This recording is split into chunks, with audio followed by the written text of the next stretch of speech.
उत्तर प्रदेश में जराइम की दुनिया का बेताज बादशाह अतीक अहमद, जिसके खिलाफ कोई भी जज केस नहीं लड़ना चाहता था। एक नहीं 10 जजों ने अतीक का केस लड़ने से साफ इनकार कर दिया था। लेकिन कहते हैं ना, पाप का घड़ा एक न एक दिन जरूर फूटता है। इलाहाबाद और पूर्वांचल में ठेका, खनन पट्टे और जमीन माफिया के कैरेक्टर का कॉकटेल बन गया था अतीक अहमद।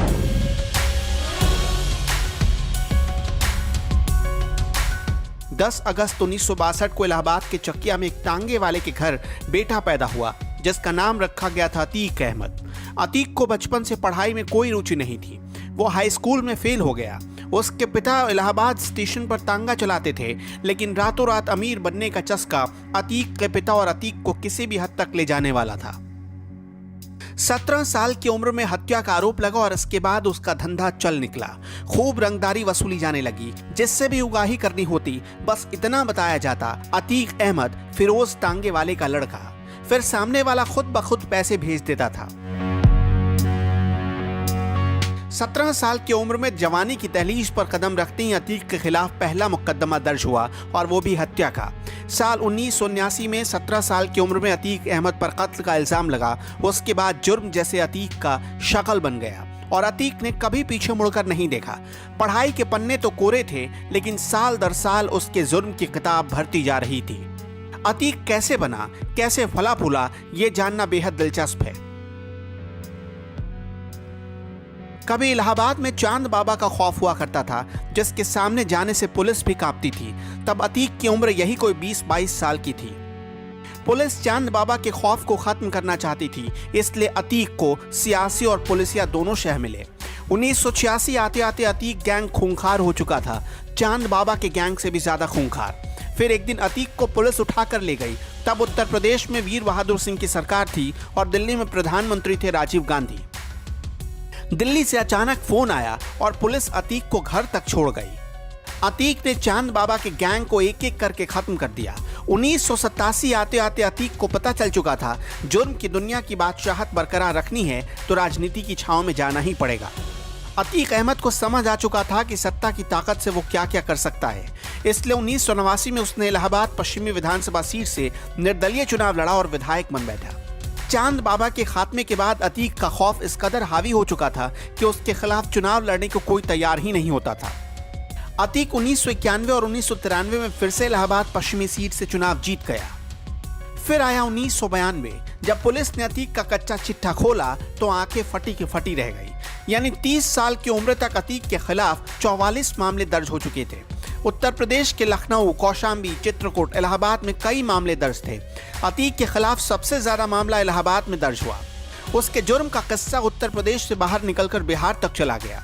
बिहार में भी अतीक के खिलाफ हत्या, अपहरण और जबरन वसूली के मामले दर्ज हुए। 1996 में अतीक को समाजवादी पार्टी ने अपना कोहिनूर बना लिया। अतीक फिर चुनाव जीत गया। हर चुनाव के बाद अतीक के बाहुबल में कई गुना का इजाफा हो जाता था। 1999 में अतीक ने दल बदला और अपना दल में शामिल हो गया। फिर वो 5वीं बार विधायक बना। महंगी और लग्जरी गाड़ियां, इंपोर्टेड हथियार, ये अतीक अहमद के सबसे बड़े शौक बन गए। 2004 में अतीक फूलपुर लोकसभा सीट से चुनाव लड़ा और संसद पहुंच गया। फिर अपनी विधानसभा सीट इलाहाबाद पश्चिम से उसने अपने भाई को चुनाव मैदान में उतारा, लेकिन उसका भाई चुनाव हार गया। 4000 वोटों से जीतकर विधायक बने सपा के राजू पाल। राजू कभी अतीक का दाहिना हाथ हुआ करता था। अतीक अपने भाई की हार से बौखला गया। उसने 25 जनवरी 2005 को राजू पाल को 19 गोलियों से भून डाला। इसके बाद से ही अतीक के बुरे दिन शुरू हो गए। 2007 के विधानसभा चुनाव में अतीक का भाई इलाहाबाद पश्चिम सीट से फिर हार गया। समाजवादी पार्टी ने अतीक को बाहर कर दिया और अतीक के खिलाफ तत्कालीन मायावती की सरकार ने ऑपरेशन अतीक शुरू किया। अतीक गैंग के 227 लोगों की लिस्ट तैयार हुई। चुन चुनकर सबको पकड़ा जाने लगा। 1986 से 2007 तक अतीक पर 1 दर्जन से ज्यादा केवल गैंगस्टर एक्ट के तहत मामले दर्ज किए गए। 2 महीने के भीतर अतीक पर इलाहाबाद में 9, कौशाम्बी और चित्रकूट में एक मुकदमा दर्ज हुआ। अतीक पर 20,000 का इनाम घोषित किया गया। उसकी करोड़ों की संपत्ति सीज कर दी गई, बिल्डिंग गिरा दी गई, अलीना सिटी को इलीगल घोषित कर दिया गया। सब प्रॉपर्टी या तो गिर गई या जब्त कर ली गई।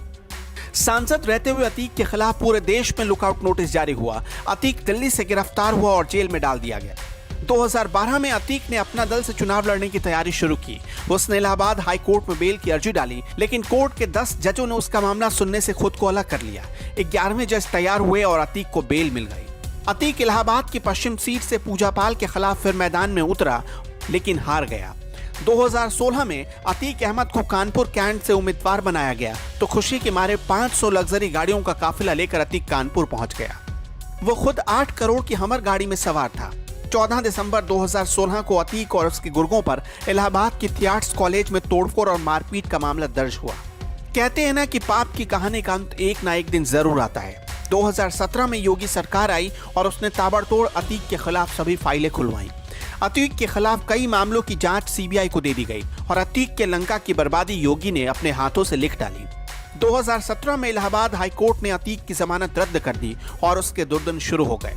तब से लेकर अब तक अतीक जेल में बंद है और उसकी संपत्तियां खाक में मिल रही हैं।